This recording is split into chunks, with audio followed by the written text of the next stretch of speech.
이영민 세브란스병원 진단검사의학과 교수 모셨습니다. 어서 오세요.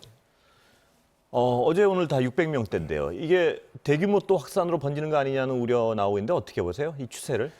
일단 뭐 다들 그런 걱정들을 많이 하실 것 같습니다. 왜냐하면 저희가 1월 한 중순 정도부터 이제 확산세가 좀 둔화되기 시작하다가 다시 2월 초에 잠깐 올라갔다 다시 이제 떨어지기 시작을 했는데요.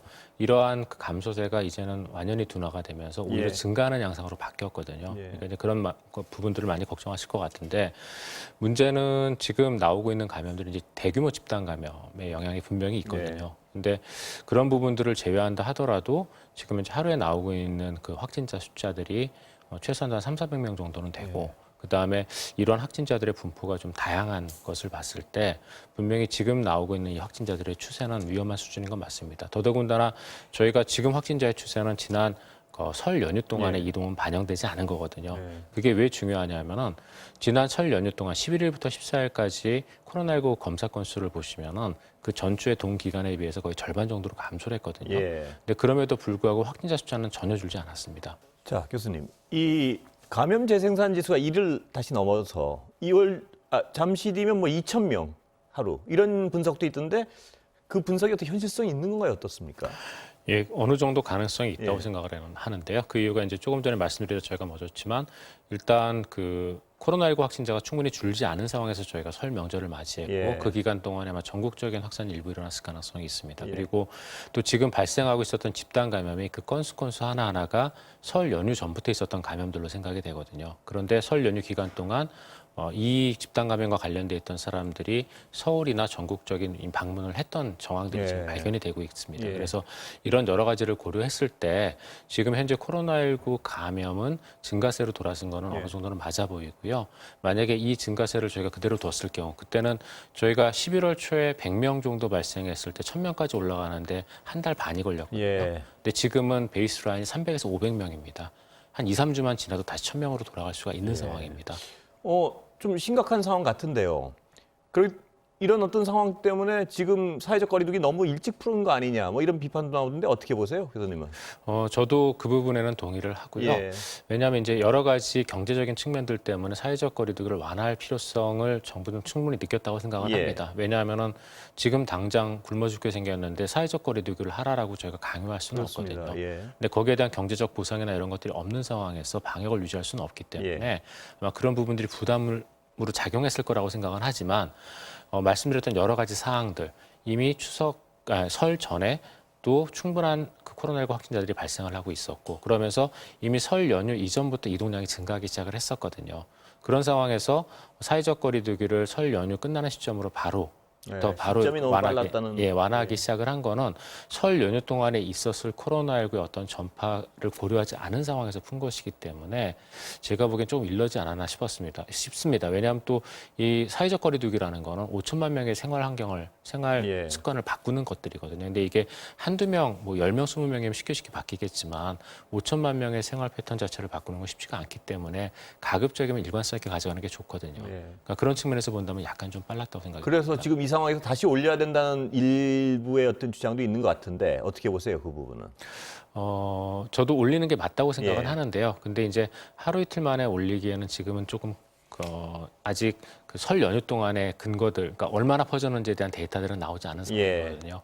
설 연휴 동안의 코로나19 확산 정도에 대한 데이터는 아마 이번 주 말 정도부터 반영이 될 것 같습니다. 그러니까 그 데이터를 보고 확실하게 분명히 증가세가 인지가 된다면 그때는 더 이상 미루지 말고 다시 올리는 게 맞을 것 같습니다. 그런데 새로운 사회적 거리두기 방법을 지금 발표를 앞두고 있지 않습니까?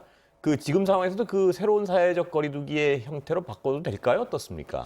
그 새로운 사회적 거리두기는 이제 자율에 이제 기반한 사회적 거리두기라고 얘기를 하는데요. 문제는 이 자율이라고 부르는 게 많은 분들은 이 자율적인 사회적 거리두기를 잘 지키시겠지만 저희가 또 일부 분들은 또 이런 자율적인 사회적 거리두기를 지키지 않는 분들도 발생할 가능성이 있다는 걸 우리가 이미 작년의 경험을 통해 충분히 알고 있거든요. 그래서 이러한 자율적 사회적 거리두기라는 거는 어느 정도 사회적 거리두기가 많이 익숙해지고 코로나19 발병 숫자가 줄어들었을 때는 저희가 어느 정도 효과를 발휘할 걸로 생각이 되지만 지금의 상황은 그런 상황은 아닌 걸로 보이거든요. 그래서 예.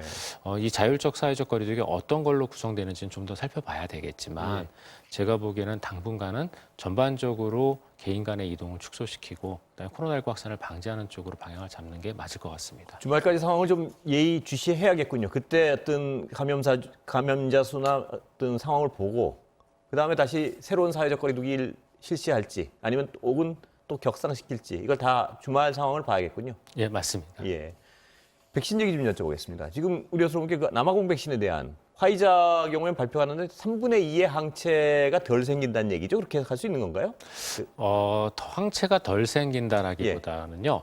정확한 실험 내용은 그 화이자나 모더나 전부 다 이제 프리리미너리 데이터, 예. 사전 데이터가 오늘 논문에 공개가 됐는데 이 화이자나 모더나 백신에 대한 임상 시험을 했던 사람들의 혈액에는 보면은 이 코로나19에 저항할 수 있는 그 중화항체가 생겼거든요. 예. 근데 그 중화항체를 이용을 해서 이 변이주하고 반응을 지켜봤더니 충분히 중화가 되지 않더라라는 얘기입니다. 그 얘기는 3분의 2의 경우에 중화가 안 된다 이렇게 해석하면 되는 건가요? 그러니까 중화 능력이 3분의 2 정도로 감소했다는 예. 얘기입니다. 이게는 뭐냐면은 적은 바이러스가 있을 경우에는 충분히 중화를 시키지만 많은 양의 바이러스가 들어오거나 이러면 중화를 다 못 시킬 수도 있다라는 얘기가 되겠고요. 이게 분명히 이 기존에 우리가 개발했던 백신들이 변이주에 대한 효과가 떨어지는 거는 이미 뭐 아스트라제네카나 뭐 얀센, 그다음에 노바백스 백신은 어느 정도 데이터가 나왔고, 예. 그다음에 이제 mRNA 백신 2개가 이번에 나온 거거든요. 근데 분명히 어느 정도 떨어지는 건 맞는 것 같습니다. 근데 이제 이 떨어지는 효과가 감염을 차단하는 거는 분명히 떨어지는 게 맞는 것 같아 보이는데 예. 코로나19에 감염됐을 때 중증으로 가는 것까지도 못 막는지 예. 여기에 대한 데이터는 이제 저희가 임상 데이터를 살펴봐야 되거든요. 아. 근데 그 데이터는 좀 기다려봐야 될 것 같습니다. 중증으로는 원래 감염은 막지 못하더라도 중증으로는 가지 않는다. 이런 내용의 어떤 외신이 좀 있었던 건데 그것도 아직 임상적으로 확인된 건 아닌가 보죠? 그게 이제 일부 회사 쪽 데이터에서 그런 얘기를 하긴 했었습니다. 예. 이제 아스트라제네카도 남아공에서 했던 임상 시험에서 충분한 그 예방 효과는 발휘하지 못했지만 대부분이 중증으로 가진 않았다라는 언급을 한 적은 있었는데요. 예. 그게 이제 논문이나 이런 걸로 지금 공식 보고된 건 아니기 때문에 그 데이터를 기다려봐야지 알 수 있을 것 같습니다. 저희가 백신의 이러한 효과들 충분히 감염을 방지할 수 있는지 아니면 중증으로 가는 것만 막는지에 따라서 사실 백신 이후의 전략이나 이런 것들이 좀 달라질 예. 수밖에 없거든요. 예, 그 부분을 여쭤보지 않을 수 없는데요. 일단 3분의 2 정도 효과가 감소한다는 거는 대단히 심각한 문제 같은데요. 우리나라의 남아공 변이의 어떤 분포랄까요? 그 비율은 얼마나 되나요, 지금? 지금 현재 우리나라의 변이주의 보고는 전부 다 이제 시리아 가족 사례를 빼놓고는 대부분 이제 입국 단계, 예. 자가격리 단계에서 이제 발견된 것들이고요. 한 100명 정도 지금까지 보고가 됐는데 그 중에 대부분은 영국 변이주입니다. 영국 예. 변이주이고 남아공 변이주는 16명인가로 제가 알고 있는데 다 입국자인가요? 예, 맞습니다. 그 정도로 알고 있고 지역 감염은 아직은 막았다고 볼 수 있는 건가요? 이 상태는 어떻습니까? 이제 시리아 가족의 경우에서는 어떻게 보면 지역 감염이라고 볼 수도 있겠지만, 근데 그건 1차 접촉자하고 1차 접촉자로부터 얻은 거니까 예. 사실 지역 확산이라고 보기는 어렵거든요. 예. 근데 분명히 관리 범위 안에 감염이긴 합니다. 그래서 우리나라 같은 경우에는 아직 이런 외국의 변이주들이 들어와 있는 상황은 아니고 확산돼 있지도 않다고 생각은 되는데, 그런데 지금과 같은 상황처럼 이렇게 계속 변이주들이 들어오고 그 다음에 그 시리아 가족 사례 같은 경우 저희가 좀 심각하게 생각되는 게 방역 수칙을 어긴 거거든요. 아무리 저희가 방역 수칙을 잘 만든다고 하더라도 사람이 그걸 어겼을 때는 당연히 이런 사태들이 벌어집니다. 그래서 거기에 대한 대비나 대책들이 좀 필요할 걸로 생각이 됩니다. 방역 수칙에 대한 대비도 필요하겠지만요. 지금 우리 아직 화이자 본격적으로 맞기 시작도 안 했는데 변이가 이래서 번진다는 가정을 하면 그때는 외국처럼 무슨 부스터나 뭐 그런 대안을 미리 좀 생각해야 되는 거 아닌가요? 어떻습니까? 예, 맞습니다. 그래서 이제 실제로 모더나 같은 경우에는 이제 좀 약간 그 변이형에 대응하는 부스터 형식을 이미 개발하고 있다라는 보고도 한 적이 있었거든요. 그래서 지금 이 코로나19 백신 같은 경우에 있어서는 저희가 변이형에 대한 대비도 분명히 필요하고요. 그렇기 때문에 지금 국내에서 이 백신을 접종하면서 굉장히 여러 가지 일들이 이루어지고 있거든요. 예. 그 중에 하나가 백신 접종한 사람들에 대한 정보들을 입력하는 이런 전산 작업들도 많은 지금 일들로 이루어지고 있는데 그런 이유들이 누가 어떤 백신을 맞았는지를 알아야 나중에 부스터나 이런 것들을 줄 때 저희가 정확하게 줄 수가 있거든요. 그래서 이런 기록들을 남기기 위한 조치들도 지금 질병관리청에서 하다 보니까 그러다 보니까 지금 일이 굉장히 많습니다. 근데 이런 와중에 이와 같이 지금 코로나19가 확산되면은 그럼 질병관리청 입장에서는 백신 업무를 하면서 방역 업무도 해야 되니까 당연히 일이 많아서 둘 다 하기 힘든 상황이 되거든요. 예. 그러니까 이런 코로나19에 대한 방역은 저희 국민 개개인들이 좀 더 신경을 쓰시고 좀 더 열심히 해서 어느 정도 수준에 좀 막을 수 있어야 될 것 같습니다. 예. 자, 지금은 아직은 남아공변이가 많이 퍼지진 않아서 다행인데요. 이게 아까도 말씀드렸지만 우리가 본격적인 접종을 시작할 때, 백신 접종을 시작할 때 이미 많이 번져 있으면 그 부스터나 이런 계획을 지금 면밀히 입이 좀 세우기 시작해야 되는 단계 아닙니까? 어떻습니까? 각 회사들에서는 이미 대응을 좀 하고 있는 회사들도 있는 걸로 알고 있고요. 그다음에 이제 거기에 대한 대응은 아까도 말씀드렸지만 저희가 분명히 항체, 중화 항체 능력이 감소한다라는 실험 결과까지는 나왔는데 예.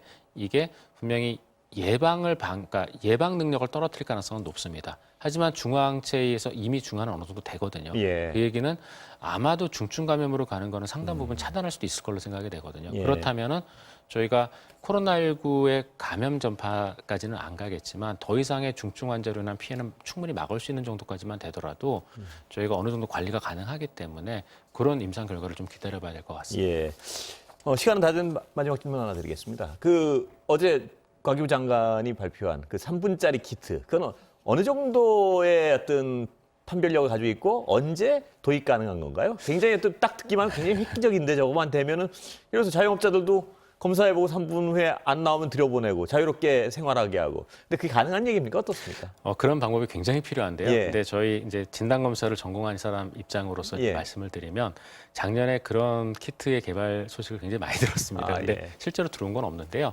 그게 왜 그러냐면 이제 공학이나 과학을 전공한 분들이 보는 키트에 대한 것과 실제 임상 현장에서 보는 키트의 성능은 완전 다르거든요. 예. 그러니까 이런 것들을 저희가 갭을 메꾸기 위해서 충분한 임상 시험을 해야 되는데 지금 말씀 주신 키트 가격 같은 경우에는 완전한 신기술이고 예. 거기에 대한 임상 평가가 지금 충분히 이루어져 있지 않습니다. 예. 그래서 근데 하지만 이러한 새로운 검사법은 지금 굉장히 요구되는 법이기 때문에 만약 이 키트가 실제로 말씀하셨던 그런 성능을 보여준다면 예. 그러면은 다기관 임상 평가를 빨리 진행을 해야 될 예. 걸로 보이고 저희 대한진단검사협회에서도 이제 그런 제안을 받아서 충분히 이 키트가 어느 정도 성능을 보여준다면 그런 다기관 임상 평가를 적극적으로 협조하겠다는 답변을 드린 적이 있거든요. 예. 그래서 그런 것들을 통해서 충분한 성능을 보여줄 수만 있다면 그렇다면 이제 그 다음부터는 저희가 이제 여기에 이게 실제로 의료 현장에서 쓰일 수 있는 여러 가지 제도들이 있거든요. 예. 뭐 신의료 기술 승인 제도라든가 이런 것들이 있기 예. 때문에 그런 것들을 빨리 진행을 하고 쓸 수도 있을 것 같습니다. 근데 중요한 거는 아직 충분한 평가는 이루어지지 않은 걸로 알고 있고 예. 그런 평가를 다 거쳐야지만 저희가 정확한 답변을 드릴 수 있을 것 같습니다. 그 성능대로라면 하여튼 획기적이긴 한 것 같은데요. 그게 말씀하신 대로 임상적으로 빨리 어떤 증명을 해봐야 될 것 같습니다. 예. 예, 맞습니다. 예. 누구나 다 원하는 키트이겠죠. 바로 예. 확진이 되고 가격도 저렴하고 정확하다. 그러면 키트가 진단 키트가 갖춰야 되는 모든 장점을 다 갖춘 키트가 예. 될 거거든요. 근데 거기에 대한 것들은 저희가 좀 더 데이터를 보면 좋을 것 같습니다. 네, 빨리 검증을 좀 해봤으면 좋겠습니다. 예, 오늘 말씀 여기까지 듣겠습니다. 감사합니다.